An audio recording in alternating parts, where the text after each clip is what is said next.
Police encounter यदि होता है तो उसमें जाति भी पूछना चाहिए। तो मैं तो पुलिस वालों को कहूंगा, भाई पूछो, जाति पूछकर ही गोली चलाइएगा। इसे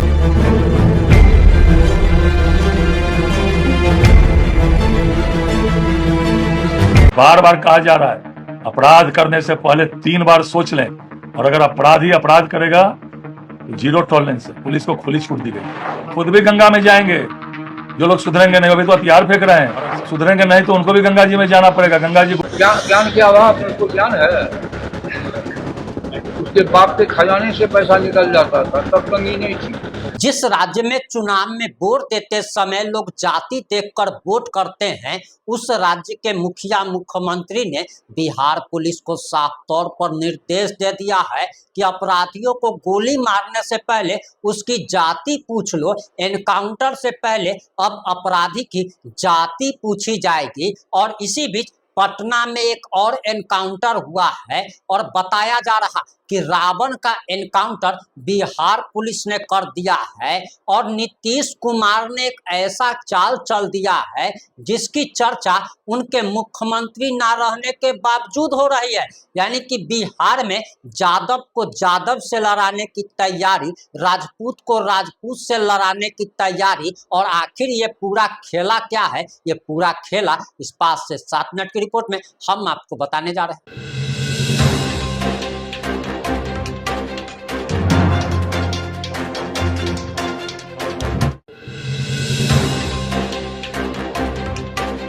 नमस्कार, मैं प्रिंस कुमार सिंह और आप देख रहे हैं पॉजिटिव इंडिया। अगर अभी तक आपने चैनल को सब्सक्राइब नहीं किया है तो खबरों से अपडेट रहने के लिए कृपया चैनल को सब्सक्राइब कर लीजिए। और जो लोग ऑलरेडी कर चुके हैं तमाम लोगों को हृदय धन्यवाद। अब वापस आते हैं अपनी खबर पर, और सबसे पहले आप एसपी साहब का ये बयान सुनिए, उसके बाद हम आपको महत्वपूर्ण जानकारी देने जा रहे हैं।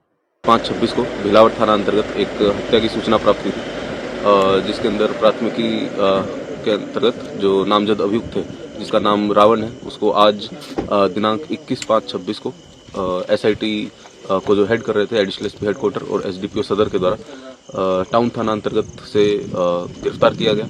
उसको जब पकड़ के कड़ाई से पूछताछ की गई तो उसके द्वारा बताया गया कि हत्या में प्रयोग किए गए हथियार को उसने घोसी थाना अंतर्गत एक नहर के पास में छुपाया हुआ है। उसको जब वहाँ पे घोसी थाना की टीम के साथ में जो आर्म्स है उसका रिकवरी करने के लिए उसको वहाँ पे ले जाया गया, तो 2-3 जगह पे उसके द्वारा पहले घुमाया गया, परंतु जब उससे दोबारा से कड़ाई से पूछताछ की तो तीसरी जगह पे जब वो झाड़ियों में से जहाँ पे उसने छुपाया हुआ था हथियार वो निकालने के लिए वहाँ पे गया, तो उस समय पे उसने मौका पाते ही उस आर्म्स को निकाला तथा जो पुलिस की टीम थी उसके ऊपर फायरिंग की, जिस क्रम में घोसी थाना की जो गाड़ी थी उसके ऊपर भी एक गोली लगी है। आत्मरक्षार्थ और कंट्रोल्ड वे में एसआईटी की टीम के द्वारा उसके अंदर फायरिंग की गई, जिसके अंदर जो अभियुक्त है रावण, उसके पैर पे गोली लगी है। उसको प्राथमिकी उपचार केंद्र घोसी के अंदर ले जाया गया, जहां से उसको सदर हॉस्पिटल में रेफर कर दिया गया। अग्रिम कार्रवाई की जाए। आपने एसपी साहब का बयान सुन लिया होगा। वहीं आपको बताते चले कि अब साफ तौर पर कहा जा रहा है कि अपराधियों को गंगा में बहा देंगे। और इन सारी बातों से पहले एक चीज जान लीजिए कि आनंद मोहन ने जैसे ही नीतीश कुमार पर हमला करना शुरू कर दिया, उसके बाद आनंद मोहन के खिलाफ सभी के सभी राजपूत नेताओं को उतार दिया गया।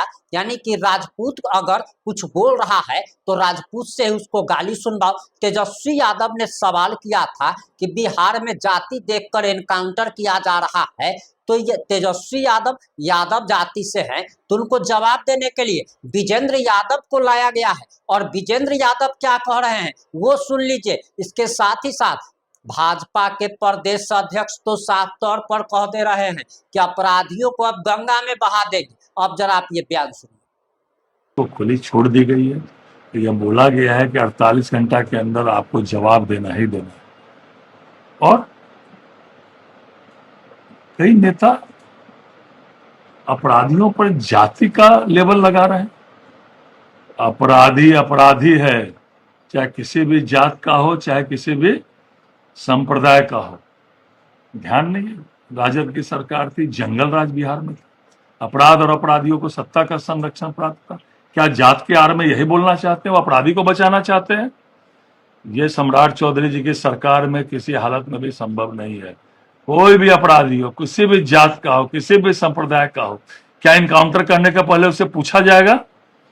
भाग रहा है, पुलिस पर आक्रमण कर रहा है, तो उससे पूछा जाएगा कि आप किस जात के हैं? ऐसा नहीं होगा। आप अगर जात का लाइन लेके बचाना चाहते हैं अपराधी को, तो ये किसी हालत में भी संभव नहीं है। और जीरो टॉलरेंस सरकार की नीति। आज भी जहानाबाद में इनकाउंटर हुआ, लगातार पटना सीवान में इनकाउंटर हो रहा है। अपराधी सुधरेंगे नहीं तो अपराधी को सुधार दिया जाएगा। आज जेलों में लाइन लगा हुआ है आत्मसमर्पण करने के लिए अपराधियों को, लेकिन किसी हालत में भी छोड़ा नहीं जाएगा। इसलिए बार बार कहा जा रहा है, अपराध करने से पहले 3 बार सोच लें, और अगर अपराधी अपराध करेगा तो जीरो टॉलरेंस है। पुलिस को खुली छूट दी गई है। भागलपुर से एक वीडियो वायरल हो रहा है जिसमें एक अपराधी है, कुख्यात अपराधी, वो गंगा में अपना हथियार फेंक रहा है, कह रहा है अब अपराध नहीं करेंगे। खुद भी गंगा में जाएंगे जो लोग सुधरेंगे नहीं। अभी तो हथियार फेंक रहे हैं, और सुधरेंगे नहीं तो उनको भी गंगा जी में जाना पड़ेगा। गंगा जी गोद फैलाई हुई है। अपराधी होता है, अपराधी पर कार्रवाई की जाती है, चाहे वो किसी का हो, किसी जात का हो। हर जात में अच्छे लोग ज्यादा होते हैं, बुरे लोग कम होते हैं। आप मानते हैं सर कि एक पर्टिकुलर यादव समाज को ही टारगेट किया जा रहा है, क्योंकि खुद आप यादव समाज से आते हैं। मैंने कहा ना कि ज्ञान का अभाव जो है उसकी जुबान ओछी होती है। पूरी जानकारी ले ले तब बोलना चाहिए। सर, प्रधानमंत्री मोदी की अपील को आप कैसे देख रहे हैं? जिस तरीके से पेट्रोल डीजल के दाम को लेकर उन्होंने कहा है कि जितना कम से कम खपत किया जाए, उस अपील को आप कैसे देख रहे हैं? निश्चित रूप से देश हित में है, दुनिया के हित में। युद्ध के कारण पेट्रोल डीजल में किल्लत हो रही है, तो किल्लत को दूर करने के लिए उसका कंजम्पशन कम करना चाहिए। लेकिन राहुल गांधी कह रहे हैं कि देश के लोग अब रोएंगे, आर्थिक तंगी आने वाली है। राहुल गांधी तो रो ही रहे हैं, तो अपने रो रहे हैं तो दूसरे को भी रोने के लिए कह रहे हैं।